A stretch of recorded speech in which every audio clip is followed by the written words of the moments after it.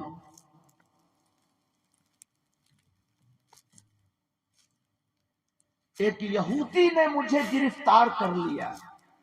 ہرنی آئی یا بندھی ہوئی ہرنی کے پاس سے حضور گزرے تو ہرنی نے فریاد کیا حضور مجھے یہودی نے گرفتار کر لیا ہے اور میرے چھوٹے چھوٹے بچے ہیں جن کو مجھے دودھ پلانا ہے، حضور اگر آپ مجھے اس کی قید سے چھڑا دیں تو میں اپنے بچوں کو دودھ پلا کر آ جاؤں گی۔ پیغمبر نے فرمایا کیا واقعی تم لوٹ آؤ گی دودھ پلا کر؟ ہرنی نے کہا حضور آپ کی ضمانت ہے تو میں خلاف ورزی کیسے کر سکتی ہوں؟ نبی نے اسے قید سے آزاد کر دیا۔ ہرنی گئی اپنے چھوٹے چھوٹے بچوں کو دودھ پلا کر وہ دوبارہ واپس آ گئی۔ اس سے کیا سمجھ میں آیا کہ ہرنی بھی بولتی ہے، ہرنی بھی اپنے بچوں کا درد محسوس کرتی ہے، جانور بھی اپنے بچوں کے کھانے پینے کا وقت جانتے ہیں۔ ہاں وہ پیغمبر کا نور نبوت تھا کہ انہوں نے ہرنی کی آواز سمجھ لی، عام انسان ہرنیوں کی اس آواز کو نہیں سمجھ سکتا ہے۔ نعرہ تکبیر، نعرہ رسالت، جشن میلاد النبی، سرکار کی آمد، فیضان حضور حافظ ملت، مسلک اعلی حضرت، نعرہ تکبیر، نعرہ رسالت۔ سبحان اللہ۔ اس سے کیا سمجھ میں آیا کہ جانور بھی بولتے ہیں، جانور بھی اپنی اولاد کا درد محسوس کرتے ہیں، جانور بھی اپنے بچوں کے کھانے پینے کے وقت سے باخبر ہے، جانوروں کو بھی پتا ہے کہ یہ پیغمبر ہے، ان سے وعدہ کر کے جاؤ گے تو لوٹنا بہت ضروری ہوگا۔ اس سے کیا سمجھ میں آیا؟ بھلے سے جانور ہیں ہیں کرے مگر اصل میں وہ تسبیح الہی ہوتی ہے۔ بھلے سے جانور کی آواز، جانور کی زبان سے بے معنی آوازیں نکلیں مگر وہ اصل میں حمد الہی ہوتی ہے۔ اس لیے اللہ نے فرمایا ہر شے اللہ کی پاکی بیان کرتی ہے، وَلَٰكِن لَا تَفْقَهُونَ تَسْبِيحَهُمْ، لیکن اے انسانوں تم ان کی تسبیح کو سمجھ نہیں سکتے ہو۔ کہیے سبحان اللہ۔ میرے بھائیوں، پتھر بھی بولتے ہیں۔ آقا فرماتے ہیں میں اس پتھر کو پہچانتا ہوں کہ جب اعلان نبوت سے پہلے میں وہاں سے گزرتا تھا تو اس پتھر سے آواز آتی تھی الصلاۃ والسلام علیک یا رسول اللہ۔ اس کا مطلب پتھر بھی بولتا تھا۔ سبحان اللہ سبحان اللہ ماشاء جب ابو جہل کی مٹھی میں جو پتھر تھا اس نے کلمہ پڑھا۔ پتھر بولتا ہے تبھی تو اس نے کلمہ پڑھا۔ اللہ۔ سبحان اللہ۔ وہ حدیث بھی آپ نے سنی ہوگی، احد کے پہاڑ پر حضرت صدیق اکبر تشریف لے گئے، حضرت عمر تشریف لے گئے، حضرت عثمان غنی تشریف لے گئے، حضور تشریف لے گئے۔ احد پہاڑ نے جب اپنے وجود پر پیغمبر کے قدموں کی برکت دیکھی تو خوشی کے مارے وہ پہاڑ ہلنے لگا۔ آقا نے فرمایا اسکن، اے پہاڑ ٹھہرو، تمہارے اوپر ایک نبی ہے، تمہارے اوپر ایک شہید ہے، تمہارے اوپر ایک صدیق ہے۔ سبحان اللہ۔ پہاڑ کا زلزلہ جاتا رہا۔ اعلی حضرت فرماتے ہیں ایک ٹھوکر میں احد کا زلزلہ جاتا رہا، ایک ٹھوکر میں احد کا زلزلہ جاتا رہا۔ رکھتی ہے کتنا وقار اللہ اکبر ایڑیاں۔ کہیے سبحان اللہ، اور محبت سے کہیے سبحان اللہ۔ درود پاک پیش کریں۔ اللہم صلی علی سیدنا و مولانا محمد معدن الجود والکرم وعلی آلہ وصحبہ وبارک وسلم صلاۃ و سلام علیک یا رسول اللہ۔ یہ ہم سب کی مشترکہ خوش نصیبی ہے کہ آج کی اس مجلس میں استاذ العلماء مخدوم گرامی قدر حضور نصیر ملت صاحب قبلہ تشریف فرما ہے، اور چند منٹوں کے بعد حضرت کی دعا پر اس مجلس کا اختتام ہوگا۔ درود شریف پڑھیں۔ اللہم صلی علی سیدنا و مولانا محمد معدن الجود والکرم وعلی آلہ وصحبہ وبارک وسلم صلاۃ و سلام علیک یا رسول اللہ۔ میں یہ عرض کر رہا تھا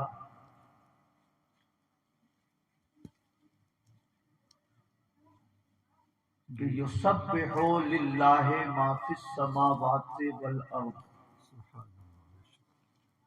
جو کچھ بھی آسمان و زمین میں ہے یہ سب اللہ کی تسبیح بیان کرتی ہے۔ تو جو پہلا قول تھا وہ میں نے آپ حضرات تک پہنچایا کہ تسبیح سے مراد تسبیح بالحال ہے۔ دوسرا قول میں اسی کی وضاحت کر رہا تھا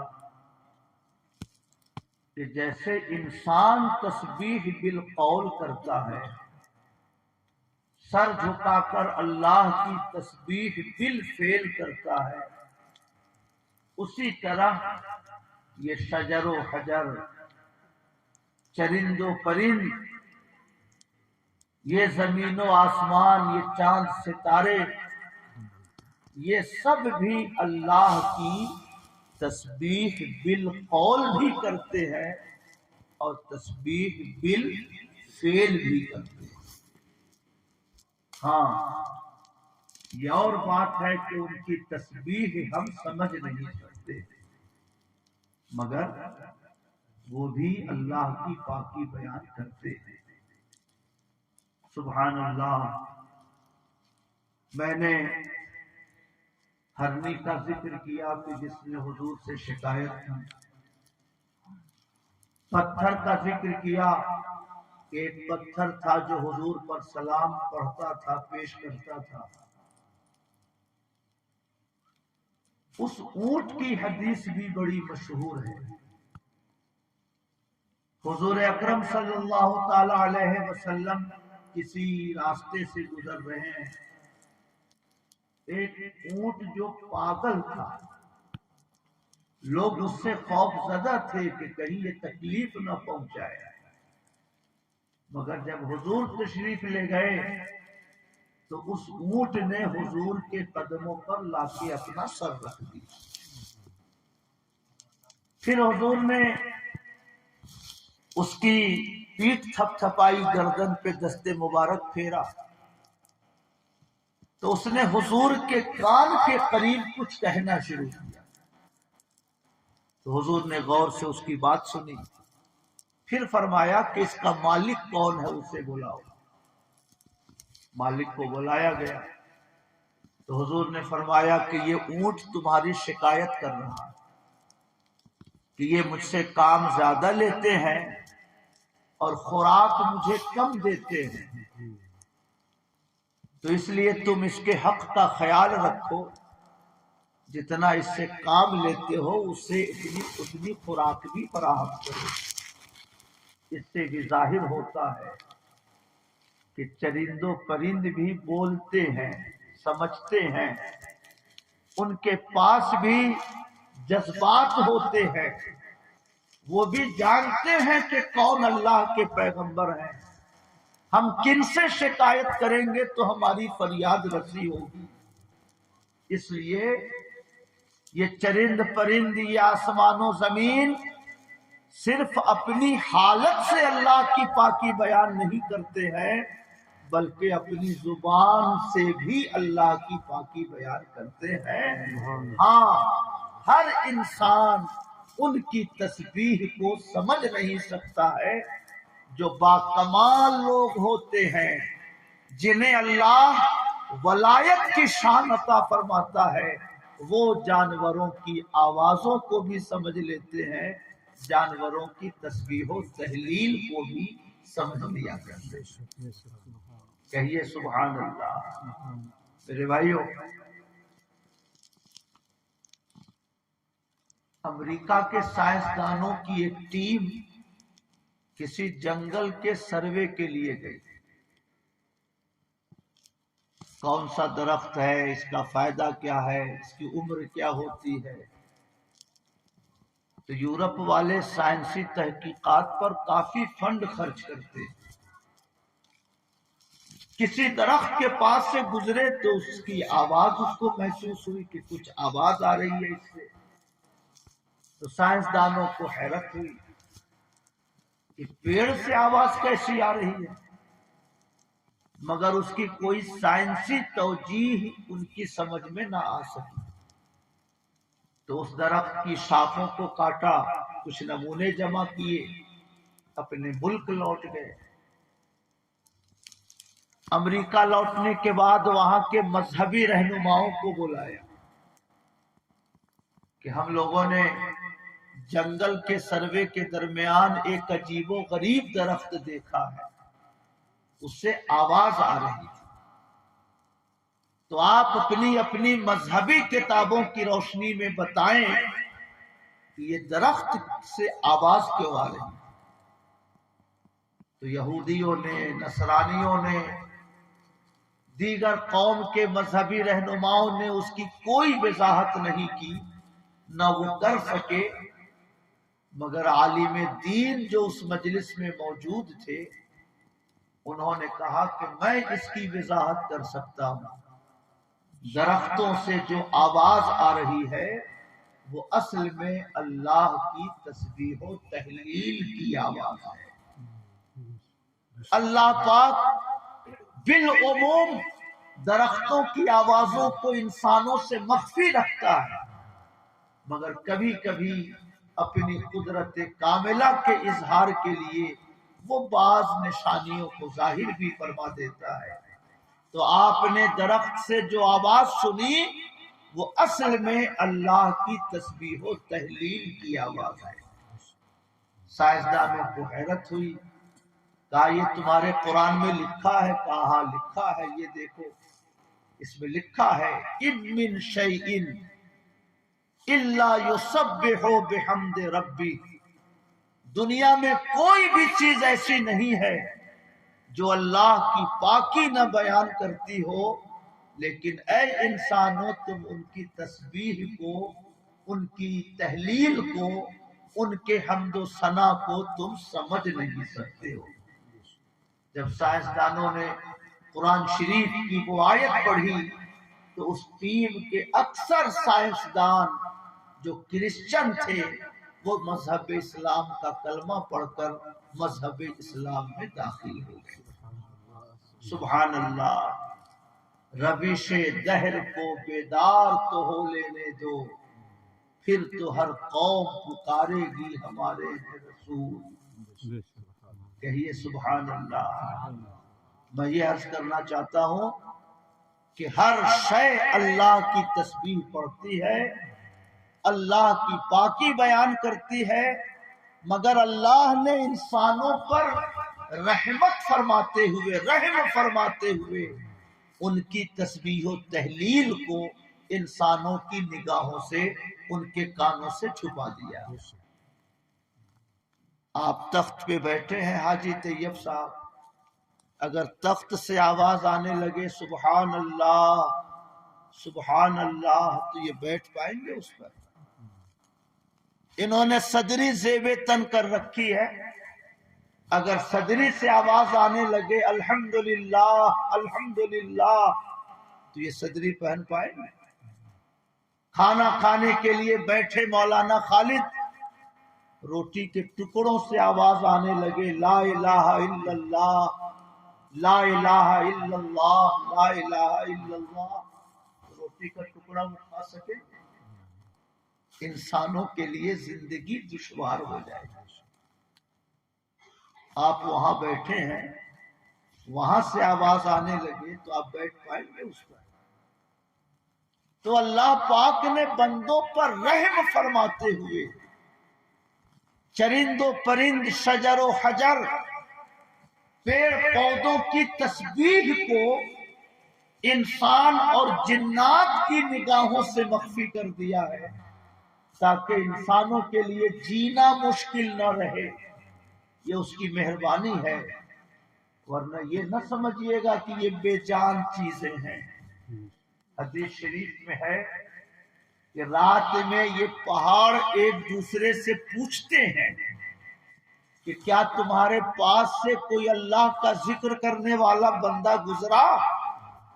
اگر کوئی پہاڑ کہے کہ ہاں میرے پاس سے اللہ کا ذکر کرنے والا بندہ اللہ کا ذکر کرتے ہوئے گزرا ہے، تو دیگر پہاڑ اس پہاڑ کو خوش نصیب سمجھتے ہیں کہ اللہ تعالیٰ نے تمہیں یہ سعادت دی ہے کہ تمہارے اوپر اللہ کے بندے نے اللہ کا ذکر کیا۔ سبحان اللہ۔ پہاڑوں کی یہ ملاقات، پہاڑوں کا ایک دوسرے سے خیر خبر لینا، پہاڑوں کا اپنے احوال دوسروں کو سنانا، یہ اس بات کی دلیل ہے کہ اللہ تعالیٰ نے زندگی ہر شے میں رکھی ہے، بولنے کی تسبیح و تہلیل کی طاقت ہر شے کو دی ہے۔ ہاں انسان اور جنات سے یہ آوازیں مخفی رہتی ہیں تاکہ انسانوں کے لیے زندگی گزارنا مشکل نہ ہو۔ درود شریف پڑھیے، اللہم صلی علی سیدنا و مولانا محمد معظم الجود والکرم وعلی آلہ وصحبہ وبارک وسلم، صلاۃ و سلاما علیک یا رسول اللہ۔ جب پیڑ پودے اللہ کی تسبیح بیان کرتے ہیں، جب شجر و حجر اللہ کی پاکی بیان کرتے ہیں، تو اے انسانوں ہمیں بھی اللہ کی پاکی بیان کرنی چاہیے، اللہ کا ذکر کرنا چاہیے، اس کی عظمتوں کا تذکرہ کرنا چاہیے، تاکہ ہمیں بھی اللہ کی عبادت کی سعادت مل سکے اور ہم بھی خدا کے خوش نصیب بندوں میں شامل ہو سکے۔ سبحان اللہ۔ اعلیٰ حضرت امام احمد رضا نے فرمایا، جسے حضور مفتی اعظم ہند نے الملفوظ میں نقل کیا، اور یہی واقعہ امام شافعی کے حوالے سے آج کل ایک کتاب میں میری نظر سے گزرا، الارشاد والتطریز فی فضل التسبیح والتہلیل وتلاوت کلام اللہ العزیز۔ یہ لمبا سا نام ہے، امام یافعی رحمت اللہ علیہ کی لکھی ہوئی، اس میں یہ واقعہ نظر سے گزرا کہ ایک شخص تھا، 5 پتھر اس نے اپنے پاس رکھا تھا، فجر کا ٹائم ہوتا، ایک پتھر لیتا، کہتا لا الہ الا اللہ محمد الرسول اللہ، ایک پتھر گواہ ہو جاؤ میں نماز فجر پڑھنے جا رہا ہوں، اور اس پتھر کو رکھ دیتا دروازے کے طاق پر۔ ظہر کا ٹائم ہوتا، ویسے ہی دوسرا پتھر لیتا، کہتا لا الہ الا اللہ محمد الرسول اللہ، اے پتھر گواہ ہو جا میں ظہر کی نماز پڑھنے جا رہا ہوں۔ 5 وقت میں یہی اس کا سسٹم تھا۔ اس کی موت ہو گئی، نیکیاں کم ہو گئی، گناہ بڑھ گئے، عذاب کے فرشتے آئے تاکہ اس کو عذاب میں مبتلا کرے۔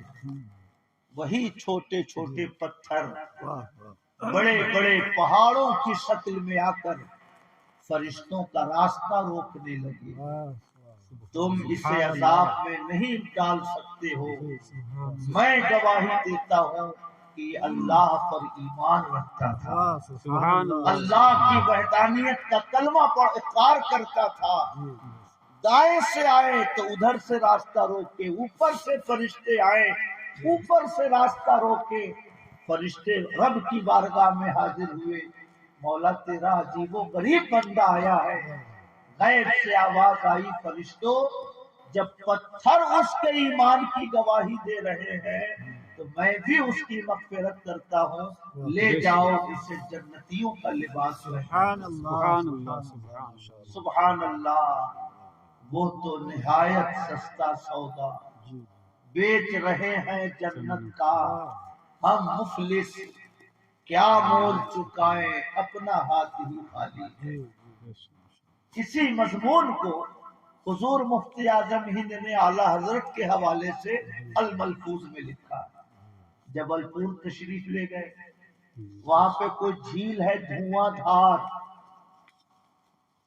اعلیٰ حضرت کے خلیفہ حضور برہان ملت وہاں رہتے تھے، تو لوگوں نے اصرار کیا کہ حضور تشریف لے چلیں، کچھ طبیعت ہلکی ہو جائے گی۔ اعلیٰ حضرت نے فرمایا کہ میں سیر و تفریح سے شوق نہیں رکھتا ہوں، مگر لوگوں کا اصرار ہوا تو تشریف لے گئے، کشتی میں بیٹھایا گیا۔ جب جھیل میں کشتی ادھر ادھر گزرنے لگی تو کہیں کہیں چٹان ابھری ہوئی تھی، تو جب چٹان کے پاس سے اعلیٰ حضرت گزرتے تو بلند آواز سے پڑھتے لا الہ الا اللہ، لا الہ الا اللہ محمد الرسول اللہ، خوب بلند آواز سے پڑھتے۔ تو مریدوں نے عرض کیا حضور کلمہ طیبہ تو پڑھنا ہی چاہیے، افضل الذکر لا الہ الا اللہ، مگر یہ جھیل میں پہاڑوں کے سامنے کلمہ پڑھنے میں کیا وجہ ہے؟ تو اعلیٰ حضرت نے فرمایا کہ میں کلمہ پڑھ کر ان پہاڑوں کو، ان چٹانوں کو اپنے ایمان کا گواہ بنا رہا ہوں۔ سبحان اللہ۔ اور اسی کے ضمن میں وہ دیہاتی والا واقعہ اعلیٰ حضرت نے لکھا کہ 5 پتھر تھا اور ایسا ایسا کرتا تھا۔ پتھر ایمان کی گواہی دیں، اس سے ظاہر ہے کہ پتھروں میں بھی زندگی ہوتی ہے، پتھروں میں بھی شعور ہوتا ہے، پتھر بھی کسی کے ایمان کسی کے کفر کے گواہ بن سکتے ہیں۔ اس سے ظاہر ہوتا ہے کہ پتھروں کی سفارش سے بھی اللہ تعالی اپنے بندوں پر کرم فرماتا ہے۔ سبحان اللہ۔ اس لیے ہل بیل لے کر کھیت پہنچیے تو وہاں بھی لا الہ الا اللہ پڑھتے رہیں گے، لکڑی کاٹنے جنگل جائیے وہاں بھی لا الہ الا اللہ پڑھ کر درختوں کو اپنے ایمان کا گواہ بناتے رہیے۔ زمین پہ بیٹھ کر کھیتی کر رہے ہیں وہاں بھی کلمہ طیبہ پڑھ کر اس زمین کو اپنے ایمان کا گواہ بناتے رہیے۔ اگر مٹی کے چھوٹے چھوٹے ڈھیلے سفارش کریں اور اللہ تعالی بندے کو بخش دے تو شجر و حجر، پیڑ پودے، دیوار و در کی گواہی سے بھی انشاءاللہ ہم اللہ کی رحمت کے مستحق ہو سکتے ہیں۔ محبت سے کہیے سبحان اللہ۔ میرے بھائیوں، میں محسوس کرتا ہوں کہ اس سرد موسم میں نے آپ کا وقت زیادہ لیا، مگر جو بات مولانا زاہد صاحب نے کہی وہ بات ابھی آئی ہی نہیں۔ انہوں نے کہا کہ ہیلہ شرعیہ کر سکتے ہیں کہ نہیں غلے کا، اور اس غلے کو مکتب میں لگا سکتے ہیں کہ نہیں۔ تو ہیلہ شرعیہ یہ حدیثوں سے ثابت ہے۔ ایک صحابیہ ہیں حضرت بریرہ رضی اللہ تعالی عنہ، کبھی کبھی حضور دلجوئی کے لیے صحابہ کے گھروں میں تشریف لے جاتے تاکہ ان کی دلجوئی ہو سکے۔ تو حضرت بریرہ ان کے گھر تشریف لے گئے حضور، تو دیکھا کہ چولہے پر برتن میں گوشت بن رہا۔ تو آقا نے ارشاد فرمایا، اے بریرہ کیا میرا بھی کچھ حصہ ہے اس گوشت میں؟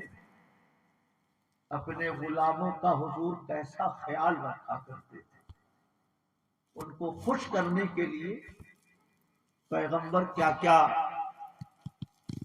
طریقے اپناتے تھے۔ بریرہ اس گوشت میں میرا بھی کچھ حصہ ہے؟ تو حضرت بریرہ نے عرض کیا، حضور یہ تو صدقے کا گوشت ہے اور آپ صدقے کا گوشت کھاتے نہیں ہیں۔ تو حضور نے فرمایا، لکے صدقۃ ولنا ہدیۃ، تمہارے لیے وہ صدقہ ہے اور میرے لیے ہدیہ ہے۔ جس نے تمہیں دیا اس نے صدقے کا گوشت دیا، لیکن تم مالک ہو کر اس کا کچھ حصہ مجھے کھلاؤ گی تو میرے لیے وہ صدقہ نہیں ہوگا بلکہ میرے لیے وہ ہدیہ ہوگا۔ سبحان اللہ۔ یہی بنیاد ہے کہ مالک بدل جاتا ہے تو گویا ملکیت بدل جاتی ہے، مال بدل جاتا ہے۔ ہم عشر کا غلہ، زکوٰۃ کا پیسہ، فطرہ کا پیسہ کسی غریب کو دیں تو وہ زکوٰۃ کا پیسہ ہے، عشر کا غلہ ہے۔ لیکن اگر وہ غریب مالک ہو کر حاجی طیب صاحب کو دے دے کہ میں خوشی سے آپ کو دے رہا ہوں، کس غلے سے آپ بچوں کو کھانا کھلائیں، کس غلے سے آپ مدرسین کو کھانا کھلائیں، تو اس نے لیا تو وہ عشر کا غلہ تھا، مگر اس نے قبول کر کے ان کے حوالے کیا تو اب وہ ہدیے والا غلہ ہو گیا، جس سے امیر بھی کھا سکتے ہیں، جس سے غریب بھی کھا سکتے ہیں۔ سبحان اللہ۔ اس لیے اگر مکتب چلانے کی استطاعت نہ ہو مسلمانوں کے پاس تو اس طرح کی راہیں اپنانے کی اجازت شریعت دیتی ہے، لیکن اتنی بڑی آبادی ہے تو آپ اگر ایک چھوٹا سا مکتب چلانا چاہیں تو کوئی بہت مشکل نہیں ہے۔ آپ کو اپنے دلوں کا دروازہ کشادہ کرنا پڑے گا۔ آپ کسی ہوٹل میں بیٹھ جاتے ہیں، 100-200 روپے بہت آرام سے خرچ کر دیتے ہیں۔ اگر ہر مسلمان 100 روپے مہینے میں دے دے تو مکتب کا نظام بہت آرام سے چل سکتا ہے۔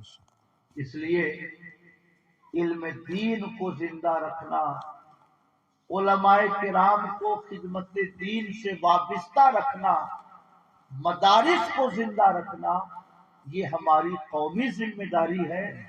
ہمیں اپنے عطیات سے مکتب کو چلانا چاہیے، اور اگر استطاعت نہ ہو تو حیلہ شرعیہ کے ذریعے آپ اپنے عشر کے غلوں سے بھی اپنے مکاتب کے نظام کو حسن و خوبی کے ساتھ چلانے میں مدد لے سکتے ہیں۔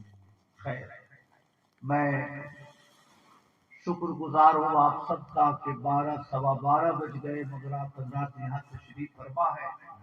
اللہ پاک اس مجلس کو اپنے کرم سے قبول فرمائے، اور جن لوگوں نے بھی اس کے انتظام میں کسی بھی طور سے شرکت کی، اللہ پاک سب کو جزائے خیر عطا فرمائے۔ اب حضور نصیر ملت تشریف لا رہے ہیں، اپنی